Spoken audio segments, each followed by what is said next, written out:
In this video, we will discuss the folds and faults, that is the geological composition. First, we will discuss the folds. Well, folds are nothing that is the most common geological structure usually found in rocks.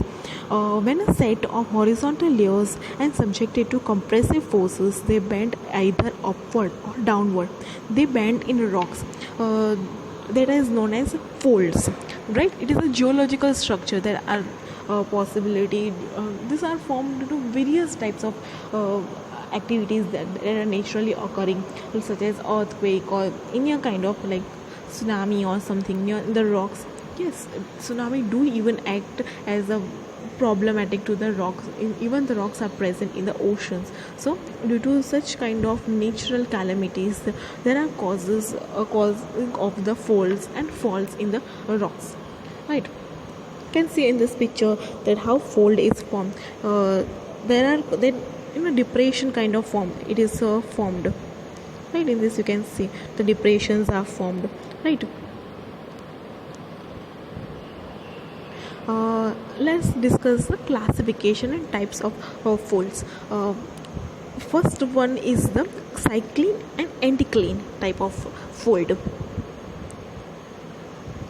Yes, when it is just cycling and anticline, they are opposite in nature. When the beds are bent downward, then it is known as cycling. You can see the beds are formed downward, that is called cycling, and when the bends are formed upward, that is known as anticline. So these are kind of opposite, how like it are opposite in nature, right? When bends are formed downwards, then it is known as cycling, remember that. And when the bends are formed, there is a bend in upward direction, that will be anticline, and when bend is in downward, it will be cycling, right? Now next classification is symmetric and asymmetric folds. When the axial plane divides into folds into two equal halves, there will be mirror image right from the center. If it is formed a symmetric type of formation is a mirror image, then the fold is known as symmetric fold. And if there are possible, then due to the compressive forces of not equal magnitude, not same magnitude, if the compressive forces are responsible, then the asymmetric folds are formed. In this fold, the axial plane do not divide into two equal halves. Just like a mirror image is not formed, that is known as asymmetric fold, right? So in symmetric fold, equal halves are formed. In both the equal halves, there is a mirror image. The same type of components are there in both the halves, same components as well as the same location and same position. That will be symmetrical fold. And if it is not the mirror image, that are known as asymmetric folds. When the compressive forces do not causes the formation into two equal halves, because the magnitude will not be the same, so asymmetric folds are formed.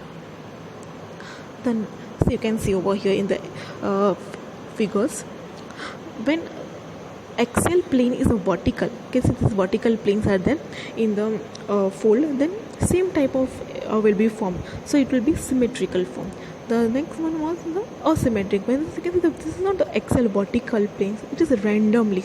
So beds in the one limb will be more, in others will be less. So it will be asymmetric fold. And the third one is the overturning fold. When both limbs dip in same direction, but one limb has tilted beyond the vertical, so it will be overturned folds. Overturn fold we have not discussed, so I will explain. Usually in simple folds, the limbs show the order of superposition, but when one of the limb is overturned, and order of superposition of the bed in that limb will be in reverse order, and such a fold is known as overturned fold, right? See in this figure, you can see how the overturned fold. You can see over here that the pressures are formed, the forces will be there, and it will be the limb will be in different directions, and hence this is known as overturn. You can see this is the actual natural occurring pictures, where you can see there is a formation of overturned folds. Now how actually the folds are caused and what are the effects of it. The one most important, as already we have seen, that is due to the tectonic causes like earthquake, tsunami. So, and minor faults are usually formed due to non-tectonic causes. See, there will be the compressive or shear type of forces are responsible for the folding phenomena. Igneous intrusion, viscous magma such as laccoliths and lopoliths are also contributing to the folding. Non-tectonic causes are landslides, cripping, differential compaction, isostatic setting, glacial lesions are responsible for minor faults. Faults, see, basically major faults and minor faults. In major faults, that is formed only due to the tectonic clauses such as earthquake, etc. And non-tectonic clauses are the landslides, cripping, etc., which causes the formation of the minor rocks. Right. So in the next video we will discuss the next term, that will be the faults.